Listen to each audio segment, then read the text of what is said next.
My parents laughed and said my sister will only be staying at my house for a while. I stood up and said, "She'll be gone in 6 weeks." "How funny." My mother's voice shaken, "Wait. So, where exactly have you been staying?" The dining room fell silent except for the sound of my fork scraping against the plate. My parents sat across from me, their smiles still plastered on their faces like they'd just delivered the best news in the world. My father's hand rested on the table, drumming his fingers in that satisfied way he always did when he thought he'd solved everyone's problems. "It'll just be temporary, Morgan," my mother repeated, her voice dripping with that artificial sweetness she reserved for when she wanted something. "Your sister needs a place to stay while she figures things out. You have that extra bedroom anyway." I took a sip of water, letting the coldness slide down my throat while I processed what they were asking. No, not asking. Telling. They were telling me that my younger sister, Jessica, would be moving into my house. The house I'd worked 3 jobs to afford. The house I'd scraped and saved for while Jessica backpacked through Europe on their dime. "When exactly were you planning to ask me about this?" I set my glass down carefully, watching the condensation ring spread on the mahogany table. My father waved his hand dismissively. "Come on, Morgan. Family helps family. Besides, it's not like you're using that spare room for anything important." The spare room. My art studio. The place where I'd finally started painting again after years of corporate monotony. The one space in my home that was purely, completely mine. Jessica sat beside our mother, her eyes fixed on her phone, thumbs moving rapidly across the screen. She hadn't even acknowledged my presence since I'd arrived for this family dinner. Classic Jessica behavior, always assuming the world would bend to accommodate her needs. "How long is temporary?" I asked. My mother laughed, that tinkling sound that had once seemed musical but now grated against my nerves. "Oh, just a few weeks. Maybe a month or 2 at most. Just until she finds a new apartment. Her roommate situation fell through, and you know how expensive deposits are." I did know. I'd paid my own deposit, along with first and last month's rent, while working as a waitress and selling plasma twice a week. Jessica had never worked a full-time job in her 26 years of existence. "I think we need to discuss this more," I started, but my father cut me off. "There's nothing to discuss. She's moving in this Saturday. We already packed most of her things." Something cold settled in my stomach. They'd already decided. This dinner wasn't a request or even a conversation. It was a notification. I looked at Jessica, who finally glanced up from her phone. "Thanks, Morgan," she said flatly, without a trace of gratitude. "I promise I won't get in your way." The same words she'd used when she borrowed my car for just an hour and returned it 3 days later with an empty gas tank and a dent in the bumper. The same tone she'd employed when she wore my vintage leather jacket to a party and came back without it, claiming someone must have stolen it from the coat check. I felt my jaw tighten, but I forced a smile. Of course. Family helps family. That Saturday arrived with the subtlety of a freight train. Jessica showed up at noon with my parents in tow, along with what appeared to be her entire life compressed into 17 boxes and 4 suitcases. So much for a few weeks' worth of belongings. "Where should we put everything?" my mother asked, already directing my father toward my studio. "Actually, that room isn't available," I said quickly. "She can use the guest room down the hall." My mother's expression soured. "Morgan, don't be difficult. That other room has better lighting and more space." "It's my art studio." Jessica rolled her eyes. "You mean where you occasionally mess around with paint? Come on, Morgan. I need a proper room, not some cramped closet." The guest room was 12 by 14 feet. Hardly a closet. But I bit my tongue and helped them unload, watching as Jessica immediately began rearranging furniture and complaining about the wall color. The first week was tolerable. Jessica stayed out late and slept until afternoon. I barely saw her except for the dishes she left in the sink and the wet towels on the bathroom floor. Small irritations, nothing I couldn't handle. Week 2 brought friends. Apparently, my house had become the new hangout spot. I'd come home from work to find strangers in my living room, eating my food, drinking my beer, acting like they owned the place. When I mentioned this to Jessica, she shrugged. "Relax. They're just visiting." At 11 o'clock on a Tuesday night? God, When did you become so uptight? I called my mother the next day. Jessica needs to find her own place. This isn't working. Oh, Morgan, don't be so dramatic. Your sisters. Work it out. She's having parties in my house. She's young. Let her have some fun. You were young once too, you know.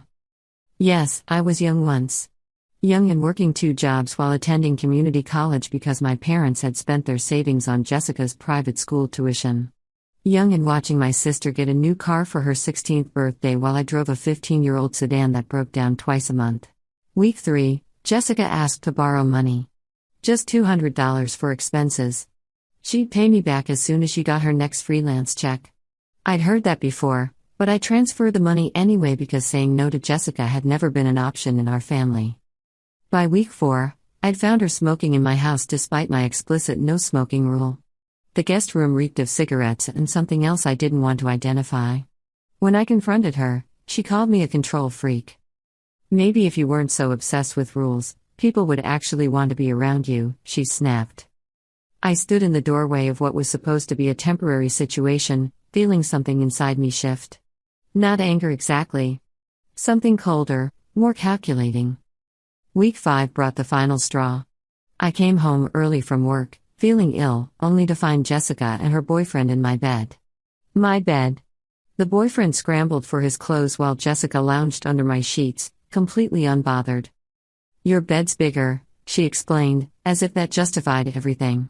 I didn't yell. I didn't scream. I simply walked out, got back in my car, and drove to a hotel.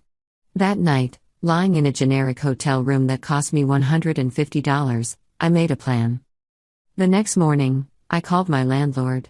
Greg was a retired veteran who'd rented to me 5 years ago when no one else would take a chance on someone with my limited credit history. We developed a friendly relationship over the years. Greg, I need to ask you something unusual, I said. What would it take to break my lease? He was quiet for a moment. You having problems, Morgan? I explained the situation. All of it?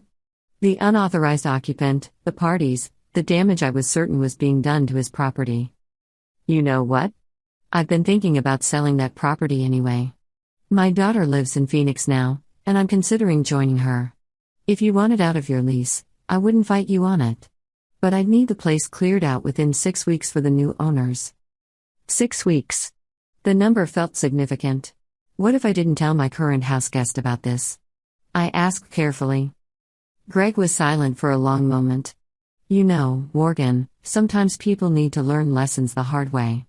I don't need to know the details of your personal arrangements. We talked for another 20 minutes, working out the specifics. I'd pay through the end of my lease term, which coincidentally fell right at that 6-week mark. Greg would prepare the property for sale. What happened to unauthorized occupants was, technically, not his concern. I spent the next week quietly moving my belongings out. Small things at first, photo albums, important documents, my grandmother's jewelry. I'd pack my car every morning before work and store everything at a climate-controlled facility across town. My art supplies went first, then my books, then my clothes. Jessica didn't notice. She was too busy treating my house like her personal resort. I also started apartment hunting. Found a beautiful 1-bedroom in a secure building with a doorman and strict visitor policies. The deposit was steep, but I'd been saving for years. I signed the lease to begin exactly 6 weeks from the day Jessica had moved in. I also reached out to my college friend, Amanda, who worked as a real estate attorney. We met for coffee during my lunch break on Tuesday of week 5. Let me get this straight, Amanda said, stirring her latte.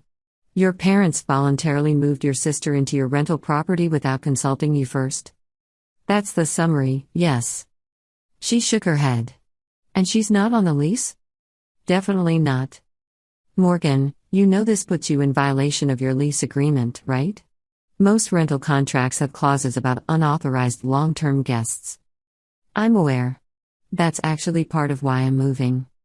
Amanda leaned back in her chair, studying me. You changed. The Morgan I knew in college would have just accepted this and made the best of it. She wasn't wrong. College Morgan had been a doormat with good grades. I'd let people copy my homework, had covered shifts for coworkers who never returned the favor, had loaned money I never saw again. Somewhere between then and now, something had calcified inside me.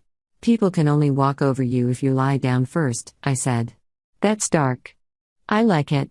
Amanda pulled out her phone. Okay, let's make sure you're protected here. Forward me your lease agreement and any documentation you have about your sister moving in. Text messages, emails, anything. Why? Because when this blows up, and it will blow up, I want to make sure you're covered legally. Your parents might try to claim you abandoned her or something equally dramatic. I hadn't thought of that angle. Amanda spent the next 20 minutes walking me through potential scenarios. We discussed tenant rights, squatter laws, and what constituted proper notice. By the time we finished, I had a clear action plan and Amanda's number on speed dial. One more thing, she said as we were leaving. Document everything. Take photos of your house now, especially any damage. Date stamp them.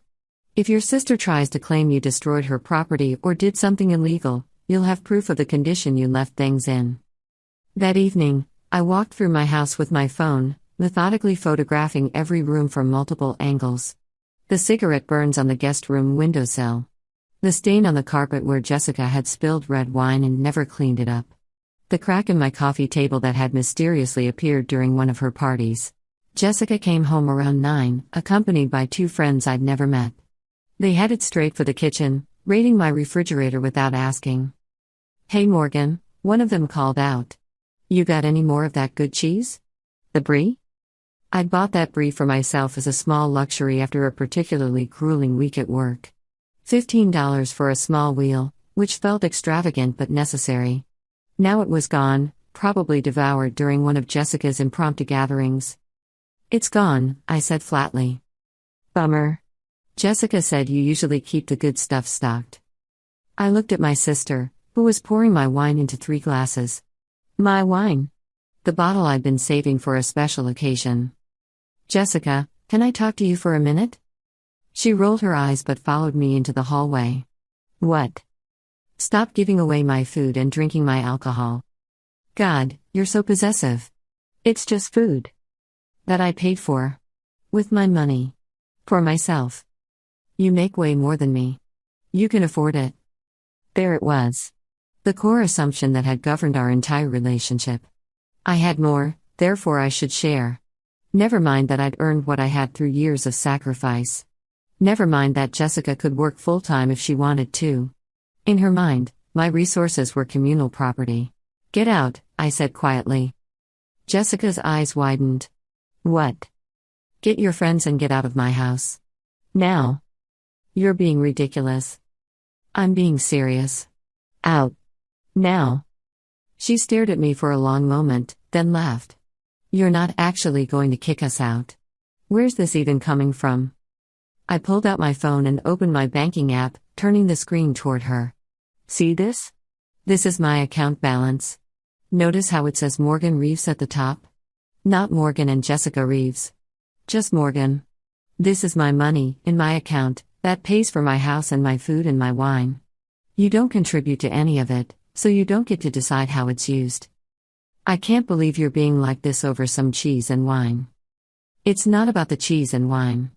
It's about basic respect, which you clearly don't have for me or my space. Jessica's face flushed red. Fine. We'll leave. But I'm telling Mom about this. Please do. She stormed off, gathering her friends and making a show of slamming the door on her way out. I stood in the sudden silence of my house, feeling something loosen in my chest. A preview of what was coming. My mother called within 15 minutes. Jessica is very upset. She says you threw her and her friends out of the house for no reason. I asked her to leave because she was helping herself to my belongings without permission. Again. Morgan, honey, you're being unreasonable. It's just food. Then you won't mind if I come over and help myself to your refrigerator whenever I want? Silence. That's different, my mother finally said. How? Because you're an adult. You should understand that family shares. Jessica is also an adult. When does she start understanding that? My mother sighed, that long-suffering sound she'd perfected over the years. I don't know what's gotten into you lately. You used to be so easygoing. I used to be a pushover. There's a difference. That's a harsh way to put it. Is it? Mom, be honest. If someone treated you the way Jessica treats me, would you accept it? Another pause. Longer this time. That's not the point. That's exactly the point. You wouldn't tolerate this behavior from anyone else, but because she's my sister, I'm supposed to just smile and accept it? She's family. So am I. I hung up before she could respond. My hands were shaking slightly. Confrontation had never been my strong suit, but underneath the nerves was something else. Satisfaction, maybe. Or just the simple relief of finally speaking truth out loud.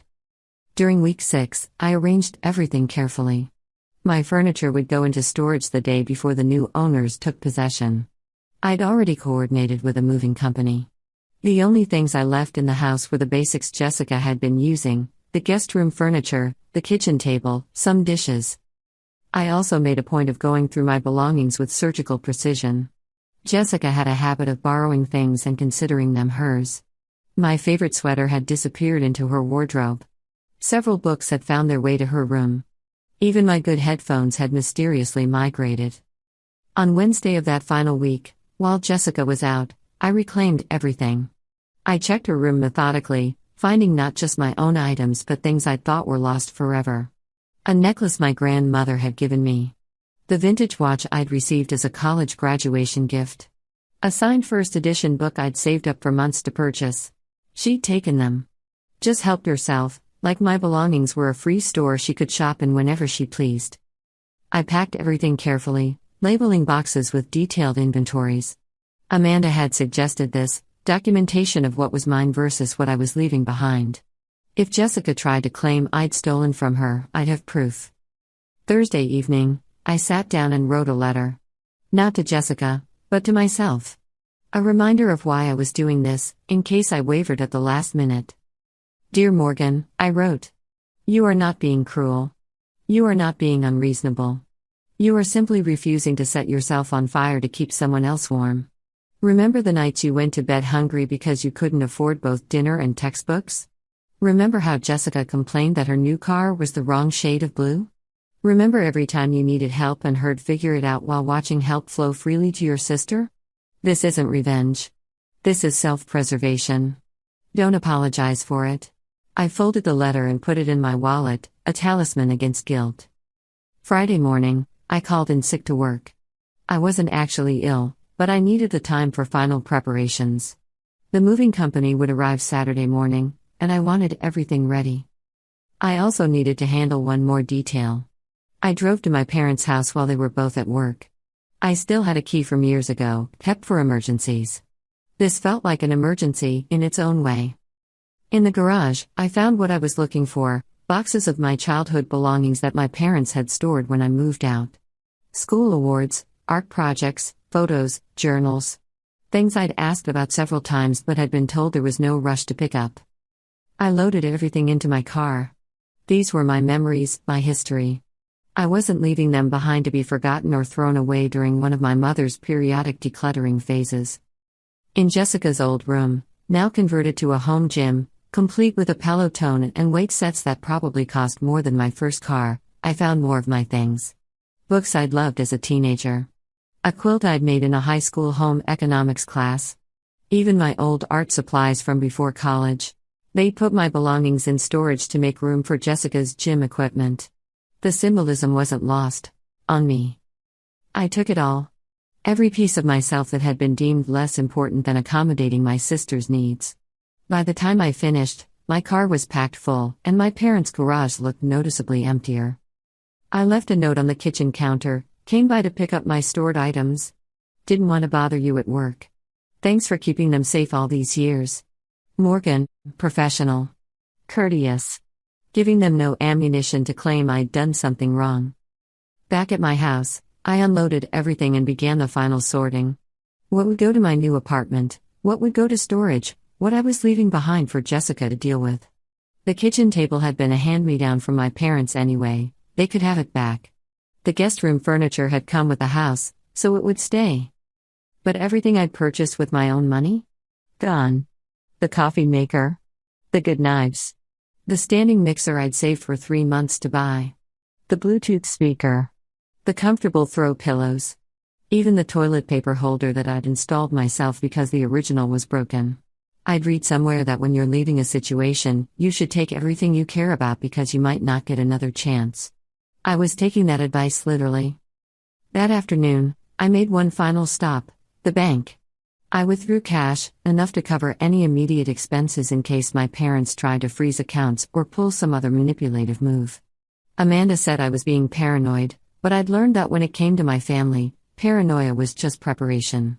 The bank teller, an older woman named Dorothy who I'd chatted with many times, noticed the large withdrawal. "Everything okay, honey?" she asked with genuine concern. "Everything's fine. Actually, everything's finally getting better." She smiled knowingly. "Good for you. Sometimes the hardest thing and the right thing are the same thing." I thought about that as I drove home. Hard and right. 2 words that had defined most of my adult life.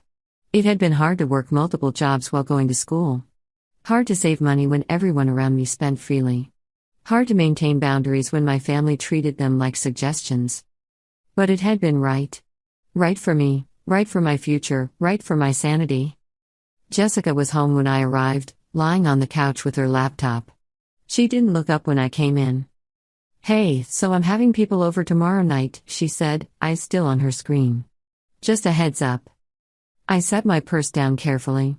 "You won't be here tomorrow night?" "What? Why not?" "Because tomorrow is your last day here." She finally looked at me, confusion crossing her face. "What are you talking about?" I realized she genuinely didn't remember. My mother hadn't told her. My father hadn't mentioned it. They'd all assumed I was bluffing or would back down at the last minute. "The lease ends Saturday," I said. "I told you last week." Jessica's expression shifted from confusion to irritation. "Oh, that. Yeah, Mom said you were being dramatic and that it would all work out." Mom was wrong. "Come on, Morgan. You're not really going to kick me out." "I'm not kicking you out. The property is changing hands. We both have to leave." She stood up, her laptop sliding onto the cushions. "This is insane. You're really doing this?" "Yes." "Where am I supposed to go?" The question hung in the air between us. The same question I'd asked myself hundreds of times growing up. Where was I supposed to go when Jessica took over my room? Where was I supposed to go when her drama filled every corner of our family home? Where was I supposed to go when my own needs were dismissed as unimportant? I'd figured it out. Now it was her turn. "I don't know, Jessica. Maybe you should figure it out." Her face went through several emotions: shock, anger, disbelief, and finally something that might have been the beginning of awareness. "You're serious?" "Completely. I need to call Mom." "Go ahead." She grabbed her phone and stormed into her room, slamming the door behind her. I could hear her voice rising and falling through the walls, punctuated by long silences that I assumed were my mother talking. I made myself dinner, a simple pasta with vegetables, and ate it slowly, savoring the quiet between Jessica's outbursts. This was almost over. Just one more day. Around 8, Jessica emerged from her room, her face blotchy from crying. "Mom and Dad are coming over tomorrow morning to talk to you," she announced. "Okay. That's it? Just okay? What do you want me to say?" "I want you to admit you're being completely unreasonable. I want you to stop acting like this and just be normal." "Normal," I repeated. "You mean be like before? Let you do whatever you want? Accept whatever inconvenience you cause? Pretend that none of this bothers me?" "Yes. That's what family does." I put my fork down and looked at her directly. "No, Jessica. That's what doormats do. And I'm done being yours." She opened her mouth, closed it, then opened it again. "I can't believe you've changed this much. You used to be nice." "I am nice. Nice to myself, for once." She had no response to that. She went back to her room, and I heard her making call after call, trying to find somewhere to land. Part of me felt guilty, the old Morgan, the people pleaser who'd been trained to prioritize everyone else's comfort over her own. But the new Morgan, the one who'd spent 6 weeks planning this moment, felt nothing but resolve. The next morning arrived with a weight of finality. I woke early, double-checked my pack bags in the car, and made one last walk through the house that had been my sanctuary before it became a battleground. When I returned that evening after work, Jessica was sprawled on the couch, watching Netflix on my TV. "Hey, can you pick up some groceries?" she called without looking at me. "I'm having people over tonight. Actually, I need to talk to you about that." She finally looked up, annoyed. "If this is another lecture about having friends over, I'm not interested. The lease on this house ends tomorrow." Jessica's face went blank. "What?" "The landlord is selling the property. The new owners take possession on Sunday. Everyone needs to be out by tomorrow night." She shot to her feet. "What are you talking about? You never said anything about this." "I'm telling you now. You have until tomorrow evening to remove your belongings." "Where am I supposed to go?" I shrugged, channeling every dismissive gesture she'd ever given me. "I don't know. Maybe ask Mom and Dad. They seem to think housing arrangements were simple to figure out." Jessica grabbed her phone, her hands shaking. "I'm calling Mom right now. You can't just kick me out like this." "I'm not kicking you out. The lease is ending. Call whoever you want." She did call. My mother's voice shrieked through the speaker. "Morgan, what is Jessica talking about? You're losing your house? The landlord is selling. I've known for a few weeks." "A few weeks? And you're just now telling us?" I let the silence stretch. Funny how that feels, isn't it? Being informed of major housing changes at the last minute. My father's voice joined the conversation. "This is ridiculous. Where are you going to live?" "I have arrangements." "And Jessica?" "Jessica will need to make her own arrangements. She's 26. Surely she can figure something out." More shouting. Accusations of being selfish and heartless. Demands that I help my sister. I listened to it all with a strange sense of detachment. "Actually," I said when they finally paused for breath, "this works out perfectly. Remember at dinner 6 weeks ago? You said this would be temporary. Well, 6 weeks is up. How funny that it worked out exactly as you planned." My mother's voice changed, becoming wheedling. "Morgan, be reasonable. She needs more time. She's had 6 weeks. That's what you said, just a few weeks, maybe a month or 2 at most. I'm actually giving her more time than you originally suggested. Where have you been putting your things?" My father asked suddenly. "Jessica said half your stuff is already gone." "Storage in my new apartment." Silence on the other end. "Your new apartment?" My mother repeated slowly. "Yes. I signed the lease 3 weeks ago. 1 bedroom. No guests allowed without prior approval from me. I move in tomorrow." "So you've been planning this," my father said, his voice cold. "You've been setting up your own sister." "I've been making arrangements for myself. Just like you taught me. Take responsibility for your own life, wasn't that what you always said? I'm sure you told Jessica the same thing." The phone erupted in accusations and anger. I listened for another minute, then quietly said, "I need to finish packing. Jessica has until tomorrow at 6. After that, anything left behind will be disposed of by the new owners." I hung up before they could respond. That night was chaos.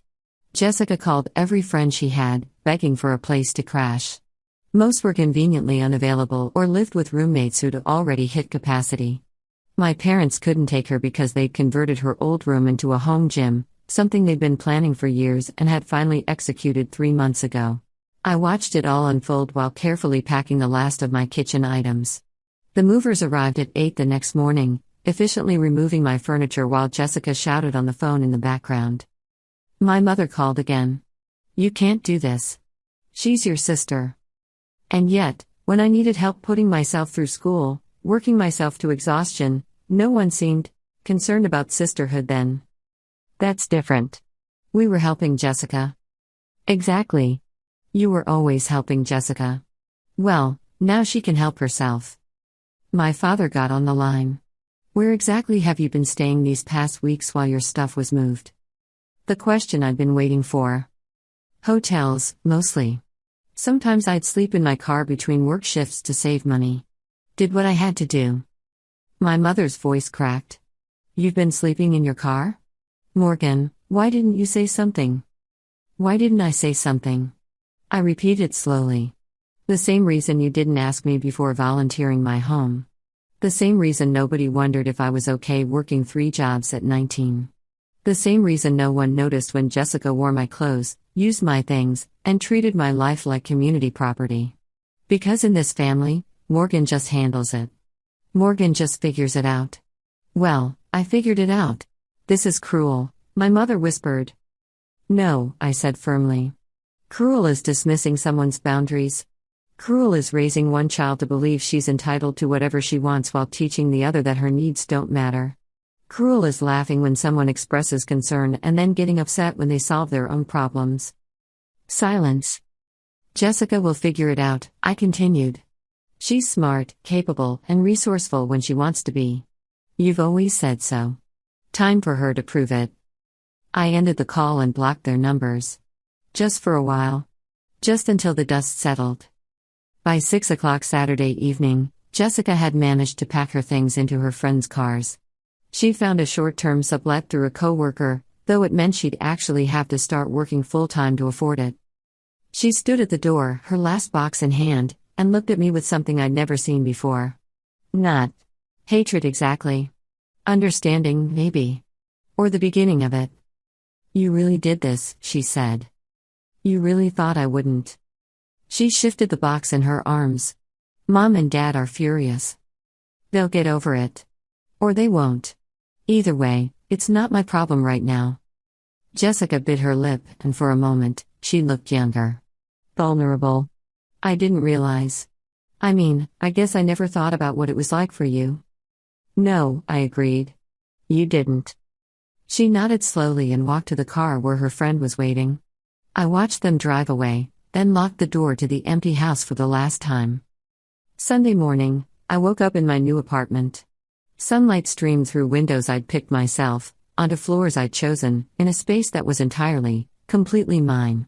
My art supplies were already set up in the corner. My grandmother's quilt was spread across my bed. Everything in its place, chosen deliberately. My phone had 37 missed calls and twice as many texts.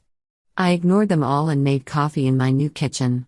3 weeks later, my mother finally got through when I unblocked her number. Her voice was different, smaller, somehow.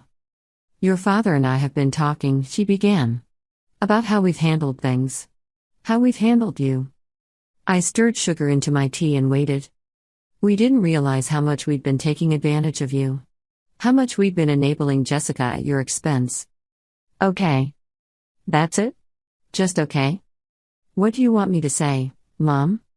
She was quiet for a long moment. I want you to forgive us. Maybe eventually.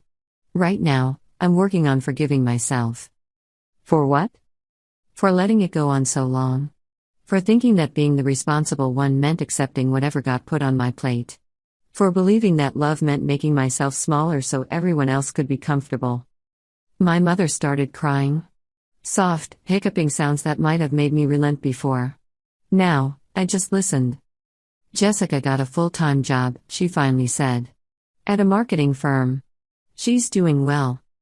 That's good. I'm glad. She asked about you. Wanted to know if you were okay. Tell her I'm fine. Will you? Can we have dinner sometime? Your father wants to see you. I thought about it. About the years of being overlooked. The casual dismissals. The expectations that I'd always just handle whatever came my way while Jessica got a free pass. But I also thought about my mother's voice, genuinely confused when she'd ask where I'd been staying. The shock when she realized I'd been sleeping in my car rather than disturb the arrangement they'd forced on me. Maybe, I said finally. In a few months. We'll see. That's more than we deserve. Probably. After we hung up, I stood at my window, looking out over the city. My city. My view. My choice. Jessica texted me later that day. The message was simple, I'm sorry. I didn't get it before. I do now. Kind of. I read it 3 times before responding, that's a start. 6 months passed before I agreed to family dinner. My parents' house felt different somehow, smaller, maybe, or just less important. Jessica was there, looking tired but more focused than I'd ever seen her. She'd cut her hair short and wore professional clothes instead of her usual vintage band tees. "Your apartment looks nice," she said, showing me a photo on her phone. She'd actually found my new place and looked it up online. "Thanks." "I'm sorry," she said quietly, away from our parents. "For all of it. I was a terrible guest and a worse sister." I studied her face, looking for signs of the old Jessica, the one who said whatever would end the conversation fastest. But her eyes were clear, meeting mine directly. "You were who Mom and Dad taught you to be." "Same as me." "That's generous." "Maybe. Or maybe I'm just tired of being angry." She nodded. "For what it's worth, having to actually support myself? It sucks. But I get why you were always so intense about boundaries now." "Boundaries aren't intense. They're just boundaries." "Yeah," she said. "I'm learning that." Dinner was awkward but not horrible. My father apologized, actually used the word sorry without qualifiers. My mother cried again, but this time I let her hug me. Small steps. Careful ones. As I drove back to my apartment that night, I thought about what revenge really meant. It wasn't just about making people suffer or proving a point. It was about finally putting yourself first. About drawing a line and saying no more even when everyone around you insisted you were being unreasonable. Jessica had learned to stand on her own feet. My parents had learned that their enabling had consequences. And I'd learned that setting boundaries didn't make me cruel, it made me human. 6 weeks. That's all it had taken to change everything. 6 weeks of careful planning, of quiet determination, of choosing myself for once. Was it revenge? Maybe. But more than that, it was freedom. And that freedom tasted sweeter than any vindication ever could. My phone buzzed with a text from Jessica, "Same time next month?" I smiled and typed back, "We'll see." Because that's what boundaries look like. Not walls keeping everyone out, but doors you open on your own terms, when you're ready, if you're ready. I parked in my designated spot, walked through my secure lobby, and took the elevator to my floor. Unlocked my door to my space, where every item had been chosen by me, arranged by me, kept or discarded based solely on my preferences. The spare room, my real spare room, held my easel and canvas, my paints and brushes, my half-finished work that no one would move or dismiss or borrow without asking.